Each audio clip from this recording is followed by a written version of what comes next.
Washington ডিসিতে একটি চাঞ্চল্যকর ঘটনা।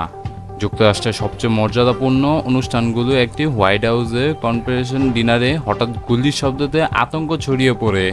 সেখানে উপস্থিত ছিলেন মার্কিন প্রেসিডেন্ট ডোনাল্ড ট্রাম্প এবং ফার্স্ট লেডি মেলানিয়া ট্রাম্প। কি ঘটেছিল সেই রাতে? শনিবার রাত স্থান ওয়াশিংটন হিলটন হোটেলে প্রায় 2600 অতিথি উপস্থিত, সাংবাদিক, রাজনীতিবিদ এবং গুরুত্বপূর্ণ ব্যক্তিরা সেখানে উপস্থিত ছিল। সবকিছুই ঠিকঠাক ছিল। হঠাৎ একটি বিকট শব্দ। প্রথমে অনেকে ভাবেন এটি হয়তো কোনো প্রযুক্তিগত সমস্যা, কিন্তু মুহূর্তের মধ্যে পরিস্থিতি বদলে যায়। গুলির শব্দ শোনার সঙ্গে সঙ্গে সক্রিয় হয়ে যায় ইউনাইটেড স্টেটস সিক্রেট সার্ভিস। তার দ্রুত প্রেসিডেন্ট ট্রাম্প ও ভাইস প্রেসিডেন্ট জেডি বেন্সকে ঘিরে ফেলেন। ভিডিও ফুটেজে দেখা যায় নিরাপদ স্থানে নেওয়ার সময় হুড়োহুড়ি ভারসাম্য হারিয়ে পড়ে যান ট্রাম্প। আসলে প্রাথমিক তথ্য অনুযায়ী হোটেলে একটি নিরাপত্তা চেকপয়েন্টে এক ব্যক্তি গুলি চালায়। তার কাছে একাধিক অস্ত্র ছিল বলে জানা গেছে। নিরাপত্তা বাহিনী দ্রুত প্রতিক্রিয়া জানিয়ে হামলাকারীকে আটক করে। এ ঘটনায় একজন নিরাপত্তা কর্মকর্তা গুলিবিদ্ধ হন, তবে বুলেট প্রুফ ভেস্ট থাকার কারণে তিনি প্রাণে বেঁচে যান। ঘটনার পর সাংবাদিকের সামনে এসে প্রেসিডেন্ট ট্রাম্প বলেন, হামলাকারী একজন সম্ভাব্য হত্যাকারী। তার কাছে একাধিক অস্ত্র ছিল। সিক্রেট সার্ভিসের সদস্যরা অসাধারণ সাহসিকতা দেখেছে। তিনি আহত কর্মকর্তার প্রশংসাও করেন। এই ঘটনা যুক্তরাষ্ট্রের নিরাপত্তা ব্যবস্থা নিয়ে নতুন প্রশ্ন তুলেছে। এত কড়া নিরাপত্তার মধ্যে কীভাবে একজন সশস্ত্র ব্যক্তি প্রবেশ করতে পারল? বিশেষজ্ঞদের মতে নিরাপত্তা প্রোটোকলের ফাঁক থাকতে পারে, অথবা এটি একটি পরিকল্পিত হামলার চেষ্টা। এখন বিষয়টি তদন্ত চলছে এবং সিক্রেট সার্ভিসের কাছে। এই ঘটনা শুধু যুক্তরাষ্ট্র নয়, পুরো বিশ্বে আলোড়ন সৃষ্টি করেছে। বিশেষ করে বর্তমান বৈশ্বিক উত্তেজনার সময় এই এমন একটা ঘটনা উদ্বেগজনক। করতালির মধ্যেই আচমকা বাইরে থেকে ভেসে আসে গুলির মতো তীব্র শব্দ। মুহূর্তেই বদলে যায় দৃশ্যপট। আতঙ্কে অনেক অতিথি টেবিলের নিচে আশ্রয় নেন। কেউ আবার চিৎকার করে বলতে থাকেন, নিচে থাকুন। ভিডিও ফুটেজে দেখা যায় ট্রাম্প নিজেও দ্রুত মঞ্চের পেছনে সরে যান। কয়েক সেকেন্ডের মধ্যেই পুরো হল। বিশ্লেষকরা মনে করছেন রাজনৈতিক সহিংসতা বাড়ার ইঙ্গিত ও নিরাপত্তা ঝুঁকি নতুন মাত্রা পৌঁছেছে। এই ছিল ওয়াশিংটনের সেই চাঞ্চল্যকর রাতের পুরো ঘটনা। আপনার কি মনে হয় এটা শুধু একটি বিচ্ছিন্ন ঘটনা, নাকি বড় কোনো ধরনের ষড়যন্ত্রের ইঙ্গিত? বন্ধুরা, অবশ্যই আপনারা কমেন্টে মতামত জানান এবং আপনারা বলে যান যে এই ঘটনা আপনাদের কি মতামত রয়েছে। ভিডিওটি ভালো লাগলে লাইক করে থাকবেন। তো বন্ধুরা, সামনের ঘটনা জানতে থাকুন। মধ্যপ্রাচ্যের উত্তেজনা যতই বাড়ছে ততই বাড়ছে তেলের দাম, আর সেই সুযোগে রেকর্ড আয় করছে ইরান। কীভাবে নিষেধাজ্ঞার আরও চাপের মধ্যেও তেহরান লাভ করছে, চলুন বিস্তারিত জানি।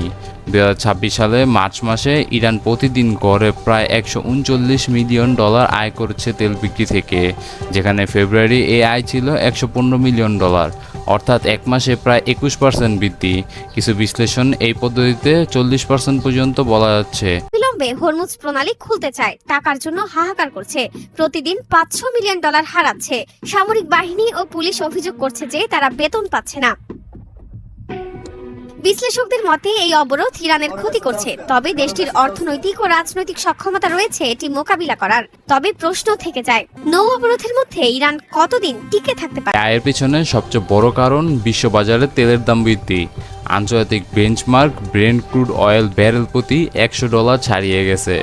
যুক্তরাষ্ট্র, ইসরায়েল ও ইরানকে ঘিরে উত্তেজনা, সরবরাহ সংকট ও বৈশ্বিক অনিশ্চয়তা এসব মিলে দাম বাড়িয়েছে। নিষেধাজ্ঞা থাকা সত্ত্বেও ইরান থেমে নেই। তারা ব্যবহার করে শ্যাডোফিল্ড, বিকল্প রপ্তানি পথ, কৌশলগত জলপথ, স্ট্রেট অফ হরমুজ। এছাড়া চীনের রিফাইনগুলোর মধ্যে ইরানি তেলের দাম বিক্রি এবং ক্রেতা হিসেবে গুরুত্বপূর্ণ ভূমিকা রাখছে। আগের নিষেধাজ্ঞার কারণে ইরানকে বড় ছাড় দিয়ে তেল বিক্রি করতে হতো, কিন্তু এখন ডিসকাউন্ট কমেছে, বাজার মূল্য কাছাকাছি দামে বিক্রি হচ্ছে। আয় দ্রুত বাড়ছে, অর্থাৎ চাপের মধ্যে অর্থনৈতিক সুবিধা নিচ্ছে তেহরান। সব মিলিয়ে বলা যায় বৈশ্বিক সংকটই এখন ইরানের জন্য বড় সুযোগ হয়ে দাঁড়িয়েছে। তেলের বাজারে এই পরিবর্তন বিশ্ব অর্থনীতিতে আরও বড় প্রভাব ফেলতে পারে। আপনার কি মনে হয়?